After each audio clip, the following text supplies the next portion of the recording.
One Piece chapter 1063. Now this chapter is odd for a reason. And I say this because of what we got in this chapter, because something happens in this chapter in which we have never seen before, or it's not something that Oda usually shows in arcs, right? And that is Oda transitioning somewhere else in the beginning of a new arc. Now, once we got into Vegapunk's island, I didn't think that we were gonna span out or go somewhere else, right? But this is different. We actually went somewhere else in this arc, and it is a major event that is taking place. One major enough to change a lot of things moving forward. And that's how you know that we're in the final saga, because Oda is definitely not using the traditional means or routes or sort of schematics that he usually does in the beginning of arcs in this arc. It seems like this saga and how things are going to be done moving forward is going to be different. And we're seeing that here in this chapter, because man, oh man, things are getting crazy. I would have never imagined an encounter like this happening, but this is definitely a way to keep things hype, because I am excited to see what comes next. Now, it's not going to be good for our boy Law, and again, I'll delve more into that as we talk more about this chapter. But before we keep going, guys, I'd appreciate it if you drop a like on this video. Let's go for 1,000 likes as usual. Subscribe to the channel if you're new here, and if you do want to support me, you can join the squad by becoming a member of this channel, and of course that comes with a lot of perks. But let's get into One Piece chapter 1063. Now, first things first, Law versus Blackbeard. I'm just gonna dive right into it, guys, because this is extremely hype. I'll talk about the stuff that happens early in the chapter later on after this bit, but I do want to talk about Law versus Blackbeard because this is huge, massive, and totally unexpected. At least this is something that I don't think anyone expected, because who would have imagined that Law would encounter Blackbeard and it would turn into a full-scale fight between the two crews. Granted, Blackbeard doesn't have all of his crew, but it seems like Blackbeard and some of his commanders is good enough, because Law doesn't have a good crew either. So Law is in a bit of pickle right now, because it seems like he's a one-man army. Apart from Beppo, who can go into Sulong, there's really no other real fighter within Law's crew, which is the problem that we've always had with Law's crew, because he's a cool captain, right? He's a really strong captain, but his crew is just not up to par in terms of what we've seen from the other Yonkos and even other pirate crews that aren't even technically Yonkos, right? We always knew that was a problem, and we're seeing it in our face right now that having a good crew is important. And so it seems like Law is totally gonna get ambushed here. Now, one thing that we could say that we did definitely expect is Blackbeard roaming around for residuals, right?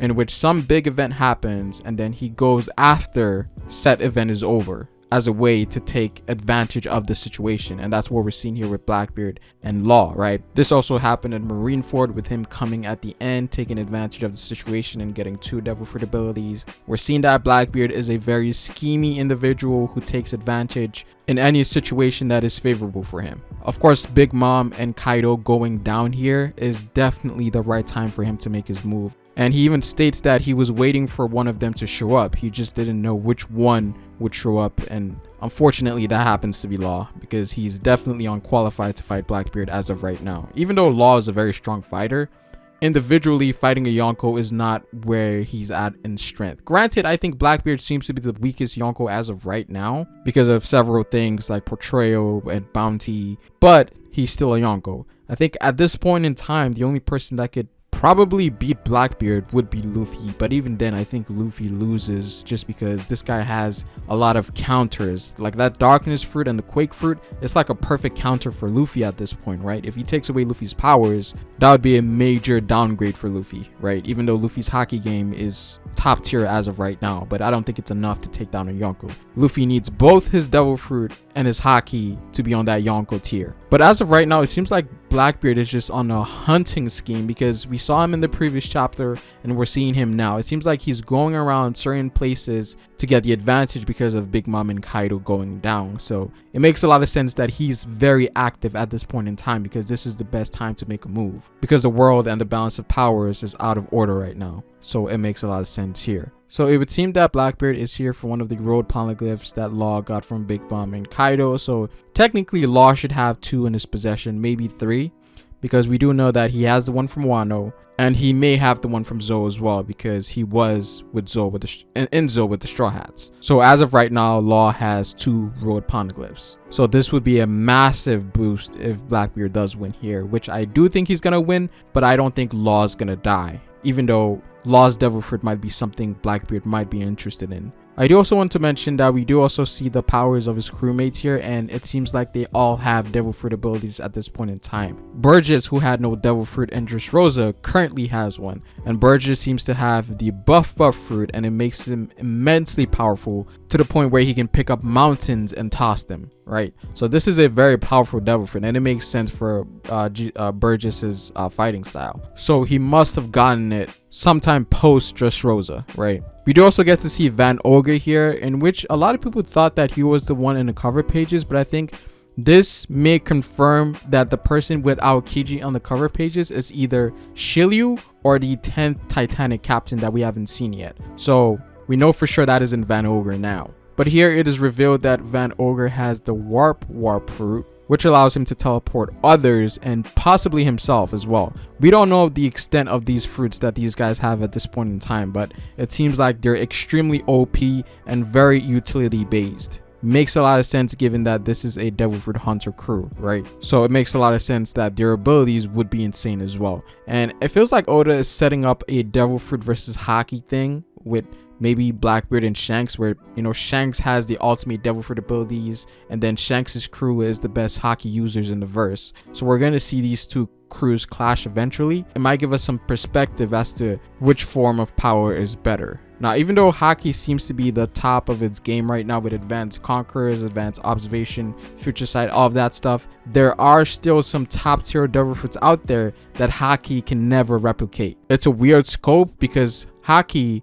is a one form combat system where all of its abilities are pretty much the same, whereas Devil Fruits, it comes in all shapes and forms, where we have weak Devil Fruit powers, and then we have the really godlike abilities like, you know, Whitebeard's ability, the Logias, the Light Fruit. There's a lot of things that you could say makes Devil Fruit better than Haki, but Haki, for the most part, from what Oda has shown, seems to be the more dominant power system within One Piece. Just because of the Kaido and Luffy fight and Advanced Conquerors. Advanced Conquerors seems to be the end-all be-all for a lot of people. So we'll see how that turns out with Blackbeard and Shanks. We'd also see that Doc Q and his horse Stronger do have Devil Fruits as well. His horse apparently has the Pegasus Mythical Zoan Devil Fruit, which is interesting because Stronger initially was a horse, and so it ate a horse Devil Fruit, a Mythical Zoan on top of that. So I wonder what type of powers it possesses, right? Apart from the wings and flight. And Doc Q, on the other hand, has the Sick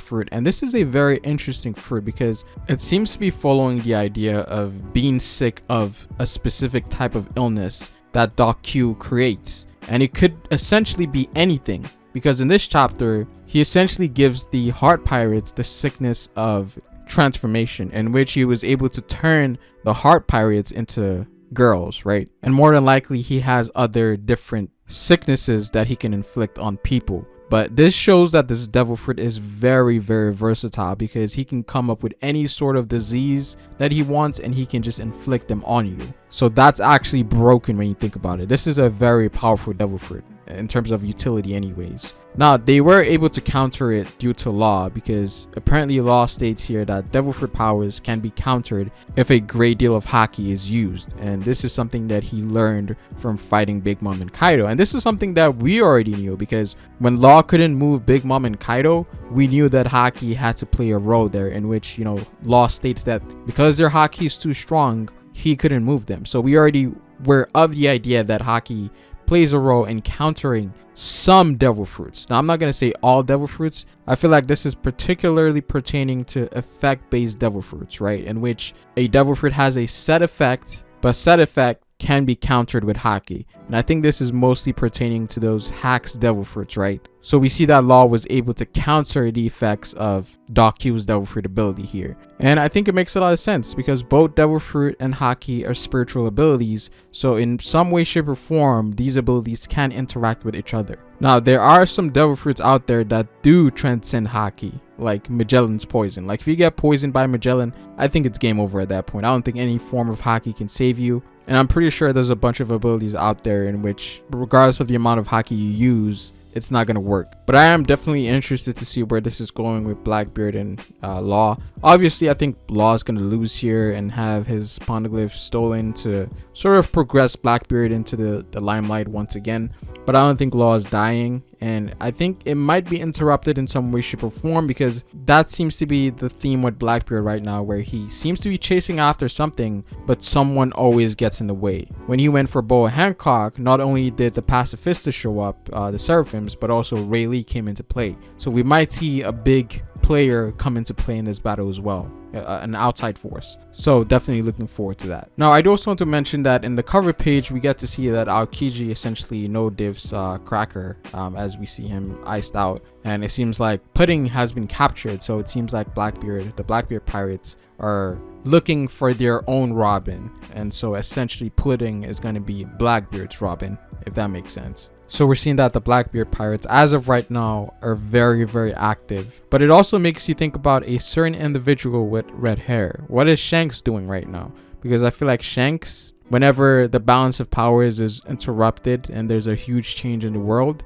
he shows up and he starts making a move. So we might see Shanks very soon as well. He might actually be the person to interrupt the battle between Blackbeard versus Law. So I feel like that's a real possibility now. Now, moving on to the more tame things in the beginning of this chapter. Now, there's really not much to talk about here. To summarize everything, we pretty much have the Straw Hats getting new outfits like they do every arc. And it does look pretty cool as well. I do like Luffy and Bonnie's outfit. Apart from the futuristic design, it also highlights Vegapunk's intelligence, right? Because the get-ups are really light. They state that it feels like they're almost floating. For some reason, Jinbei chose to take a tropical outfit more so than the futuristic one. For some reason, I'm not sure why. And interestingly, it does seem like Vegapunk's country does have citizens, but it seems like they're all robots as well, or they might be cyborgs. But they were hiding because they didn't know who the Straw Hats were. And this eventually leads to a Pacifista showing up who seems to be law enforcement there. And of course he attacks because the Straw Hats are intruding, and also because they stole the get-ups that they currently have on, even though they weren't even able to pay for it in the first place. It seems like the machine just pumped out the gear once they clicked on it, so they didn't know what to do either. Now, we know Bonnie has some emotional trauma with her dad becoming essentially a play tool for science, and this eventually leads to conflict between Bonnie and Luffy because Luffy wanted to attack Kuma, but she stops him with a kick and essentially tells Luffy that that's her father and they shouldn't attack him. And in that panel, you could really see the pain in her face, right? Because this is something she probably had to endure just watching the world government use her father as an experiment. So even though it's a pacifista and isn't her dad, the idea of just seeing him in that state as a robot hurts. So this is going to be hard for Bonnie to endure because there's bound to be a lot of pacifistas in this arc, and it might be something she might also have to overcome at the end of this arc, right? And more than likely we will get more information pertaining as to why Kuma did this in the first place, because this was something that apparently happened of his own choosing. So I think that's a question a lot of people would like to know. So I'm definitely excited to see more of Bonnie. Unfortunately, we didn't get to see the other Straw Hats here because we know that the Straw Hats are somewhat in cahoots now with one of the Vegapunks, and interestingly it seems like Zoro is the leading force in that. So I'm excited for everything right now because this is extremely hype, and I feel like we might actually see Blackbeard versus Law in its entirety in the next chapter. That's how I'm feeling anyways. I don't think Oda is gonna skip over this, so we'll see where that leads to. But that's pretty much it for this video, guys. I'd appreciate it if you dropped a like on this video. Comment down below what you guys think. Subscribe if you're new to the channel. You can follow me on Twitter at Ferrispace. And again, if you do want to support the channel, you can join members and become a part of the squad. But it is fair, guys, and I will see you folks later. Peace.